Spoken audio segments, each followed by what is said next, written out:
አዲስ የኔታ ስቡህ የሰዋስወ ብርሃን ቅዱስ ጳውሎስ መንፈሳዊ ኮሌጅ የሐዲስ ኪዳን ትርጓሜ መምህር፣ እንኳን ለዚህ ቀን አደረሰዎት። እንኳን አብራ ደረሰን።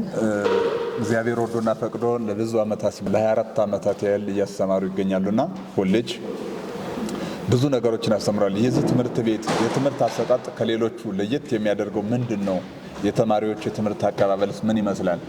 እንግዲህ እንደሚታወቀው እኔ የማስተምረው በኢትዮጵያ ኦርቶዶክስ ተዋሕዶ ቤተክርስቲያን አባቶቻችን ሊቃውንተ ቤተክርስቲያን ሲያስተምሩት የቆዩትን የአንድምታ ትርጓሜ ነው የማስተምረው። ደግሞ የሐዲስ ኪዳን የአንድምታ ትርጓሜ ክፍል ነው እና እንደሚታወቀው በተለያዩ ቦታዎች የአንድምታው ትርጓሜ ይሰጣል። በሌላ ቦታ ከሚሰጠው የሰዋስወ ብርሃን ለየት የሚያደርገው ነገር አለ። እንግዲህ የአንድምታ ትርጓሜ ሲሰጥ ቃል በቃል ነው የሚሰጠው። የትምህርቱ አሰጣጥ ደቀ መዝሙር ግዕዝ ያነባል፣ መምህሩ ይተረጉማል።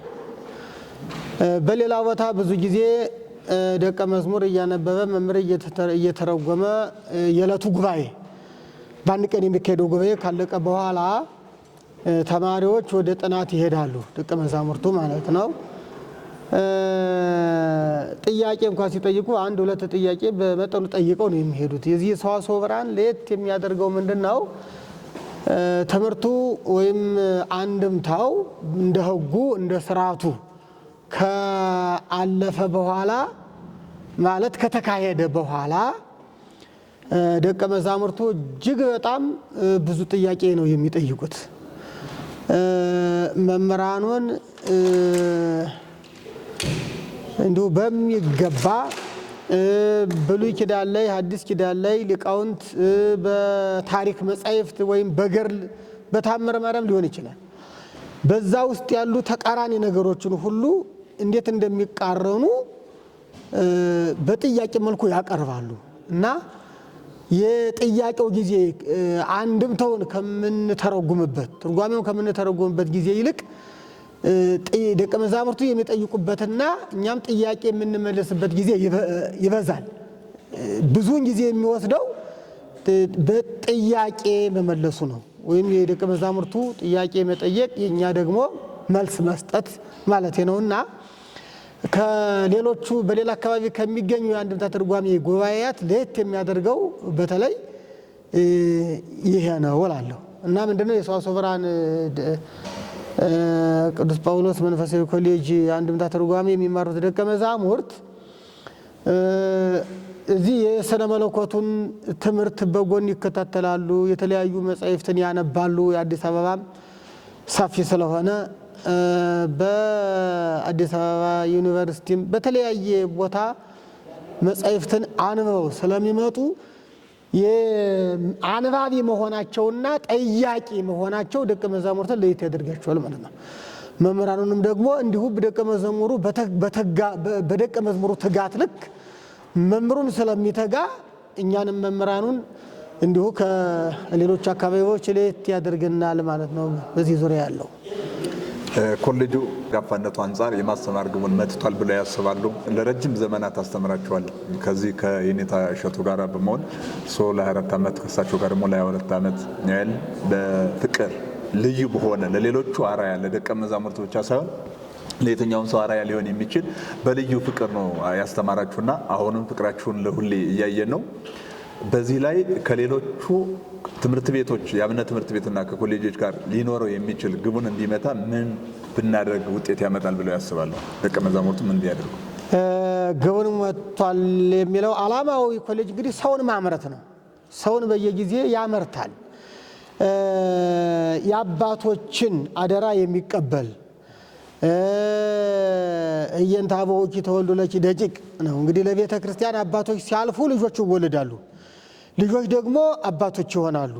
ልጆች አባቶች ሆነው እንደገና ደግሞ ልጆችን በቀለም በትምህርት ይወልዳሉ። ስለዚህ ትምህርት ቤቱ ሲወልድ ነው የሚኖረው፣ ወላድ ነው፣ መካን አይደለም። ስለዚህ ዋናው ዓላማው ደቀ መዛሙርትን መውለድ፣ የአባቶችን ትውፊት ለልጆች ማስተላለፍ ስለሆነ እስከ ዛሬ ድረስ ይህ ሳይቋረጥ በተሟላ ሁኔታ እየተካሄደ ይገኛል። ስለዚህ ከዚህ የበለጠ ግብ የለምና ግቡን መትቷል። በቤተ ክርስቲያኗ በየትኛውም ቦታ ላይ ከኢትዮጵያ ውጭም በኢትዮጵያ ውስጥም የሚያገለግሉ የቤተ ክርስቲያን ልጆች ከዚህ ኮሌጅ የወጡ ናቸው። ለምሳሌ ብፁዓን ሊቃነ ጳጳሳት እዚህ ኮሌጅ የወጡ ናቸው። ፓትርያርኮች ሁሉ ብፁዕ ቅዱስ አቡነ ጳውሎስ እኮ እንዲሁ በዚህ ትምህርት ቤት ብዙ ያገለገሉም በትምህርት ቤቱም እንዲሁ የኖሩ አባት እንደሆኑ ነው ታሪክ የሚነግረንና ብፁዓን ሊቃነ ጳጳሳት ወጥተዋል። ስራ አስኪያጆች እዚህ ይወጣሉ።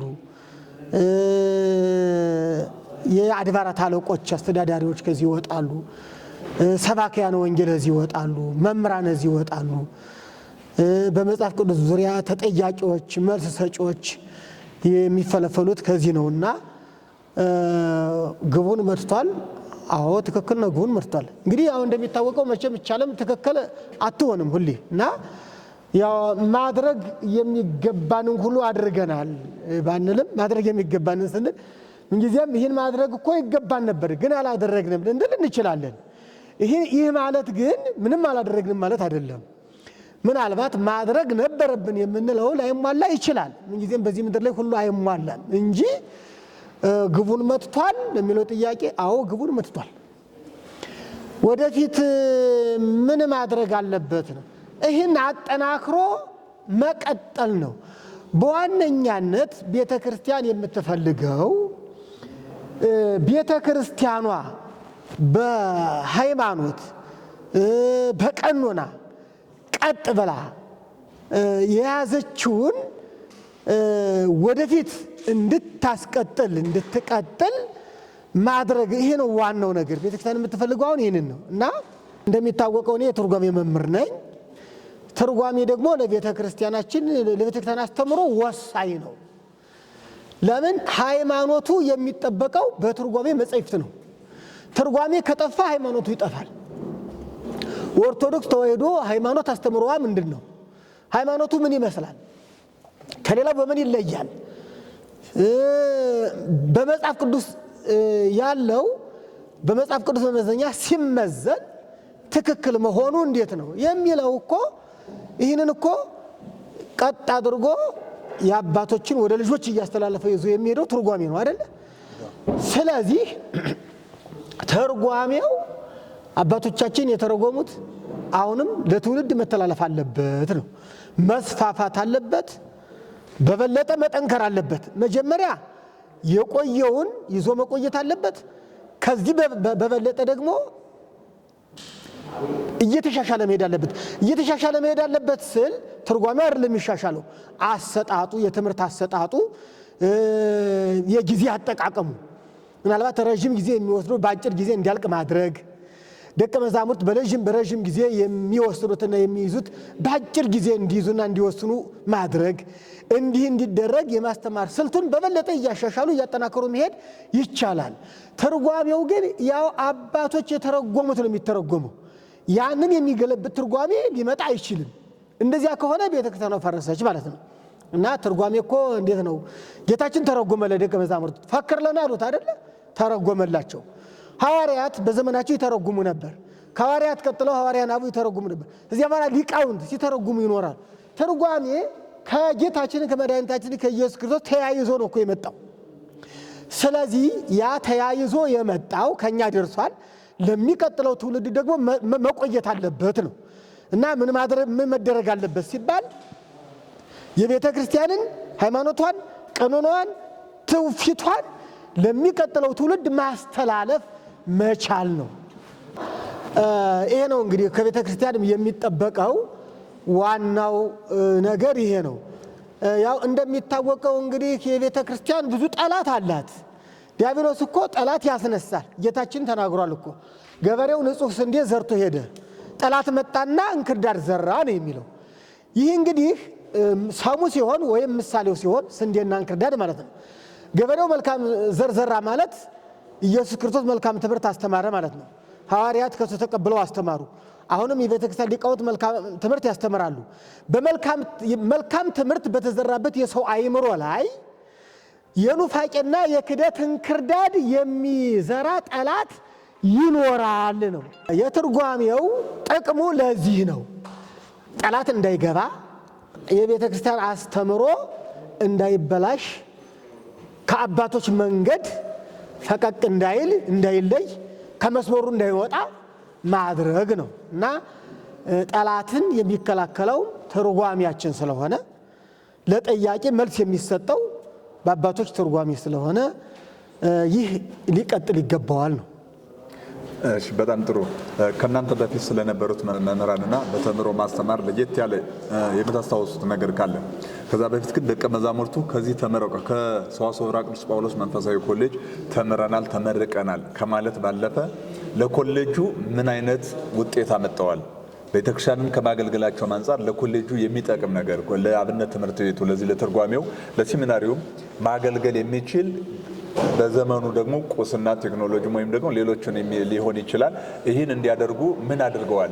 መደራጀትም ተደራጅተው ለኮሌጁ የሚገባውን ነገር አድርገዋል ብለው ያስባሉ? ለቀጣይስ ምን ማድረግ አለባቸው?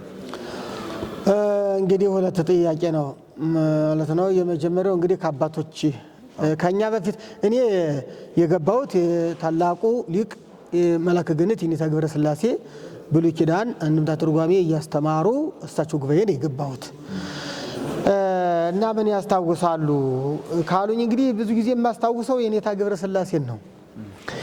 የኔታ ገብረ ሥላሴ እንደፈለጉ ነው እሳቸው አንዴ ብሉይ ኪዳኑ እንደገና ሐዲስ ኪዳኑ እንደገና ሊቁን ፍትሐ ነገሥቱን ታሪኩን ሁሉንም እንዲሁ በአንድ ጊዜ ያሰባስቡታል ማለት እና ጉባኤ ላይ ቁጭ ሲሉ ብቻ አንድ ተማሪ አንድ ጥያቄ ከጠየቀ ሁሉንም ይጎበኙታል። ሁሉም በቃ በውስጣቸው ነው፣ ሁሉም በአእምሯቸው እና መጻሕፍትን የመወሰን የመያዝ ችሎታቸው እጅግ በጣም የተለየ መሆኑ በቃ ሁሌ በአእምሮዬ ይታወሳል፣ በአእምሮዬ ውስጥ አለ እና ሌላው ደግሞ ሁለተኛው ደግሞ አለመሰልቸታቸውና አለመድከማቸው ነው። እኔ እኮ ከኔታ ገብረ ሥላሴ ጉባኤ ስገባ እኮ ወደ ከእሳቸው ከ95 ዓመት በላይ ናቸው እና የሚገርመው ነገር እሳቸው የሚያስተምሩ ብሉይ ኪዳን እኛ ጠዋት ወጥተን እስከ 6 ሰዓት ድረስ ብሉይ ኪዳን ስናስተረጉም እንውላለን።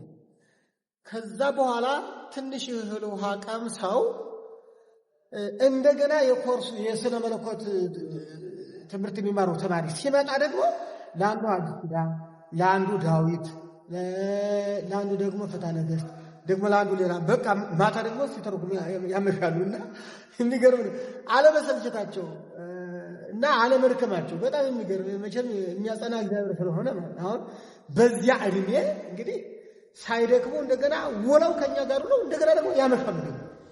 ማታ ደግሞ አንዱን ተማሪ ናይሉና ደግሞ ግስት ያስወርዳሉ። ደግሞ ማታ ደግሞ ከ12 ሰዓት በኋላ ደግሞ በጣም የሚገርም ነገር ነው እና ይሄንን አስታውሳለሁ።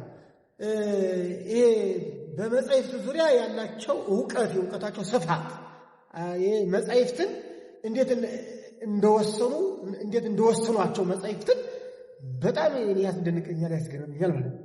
ሌላው ደግሞ አለመድከማቸው ያላቸው ጸጋ እግዚአብሔር እጅግ በጣም ያስገርመኛል። ከአባቶች ይህንን አይቻለሁ ማለት ነው። ልክ እንደዚህ አይደክሙም አይሰለቹም እና ጥያቄ ሲበዛ መንገድ ላይ እንኳን ሳይቀር ያደርጋሉ።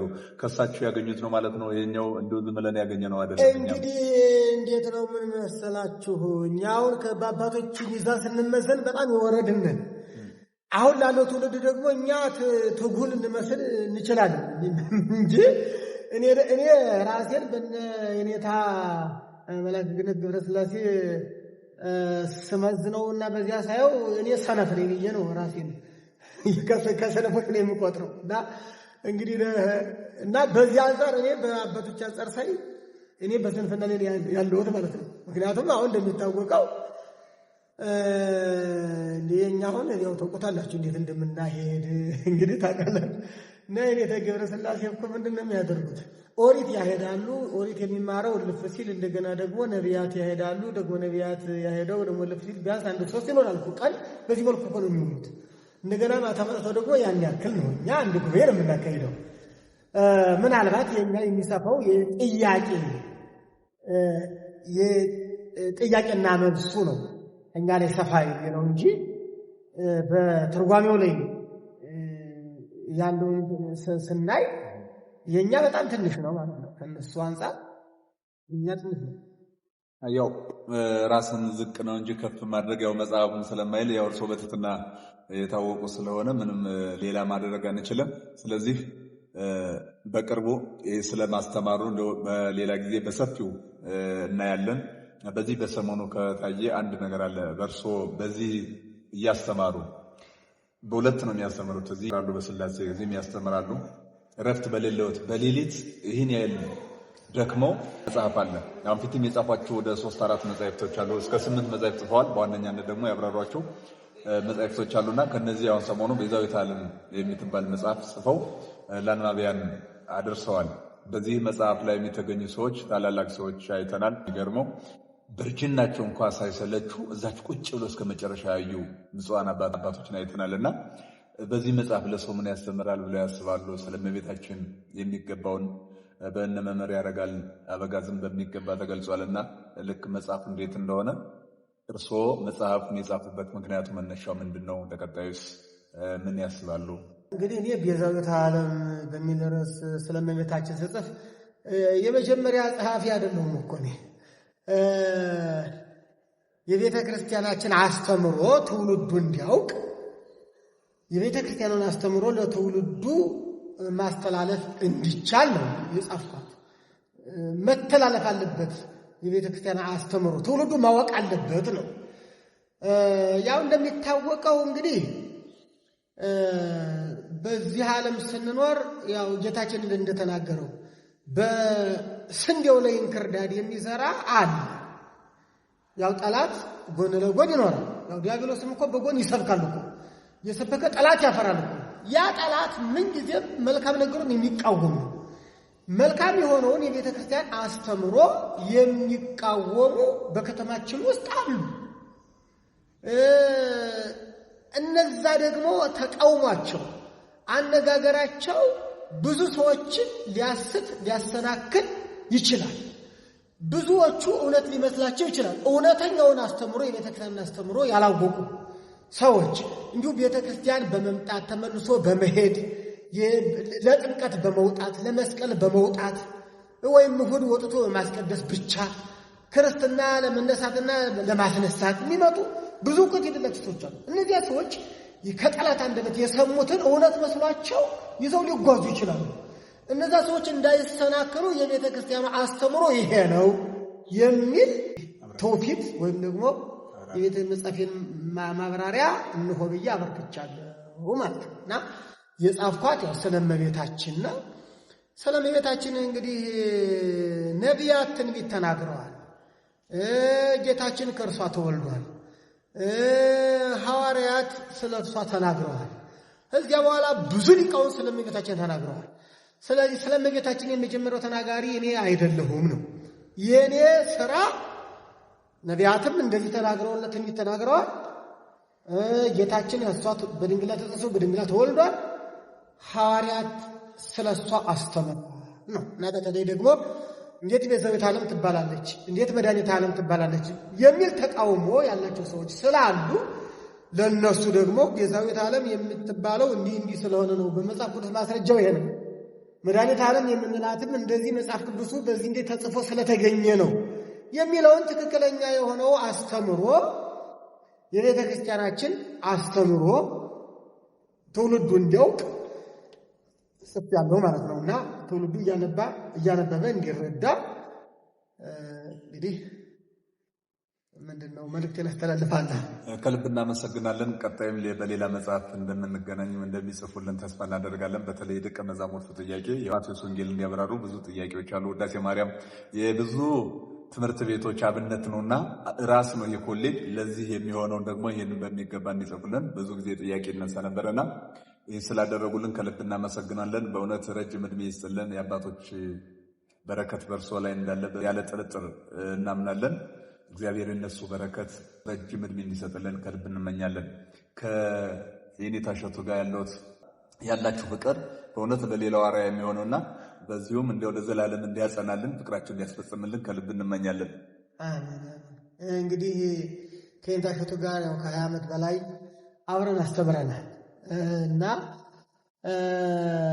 ያው እሳቸው ኢንተርናሽናል ሰው ናቸው። እንግዲህ በስብከታቸው በጣም የሚታወቁ ማለት ነው። እኔ ደግሞ በሊቃውንት ዘንድ ነው የምታወቀው።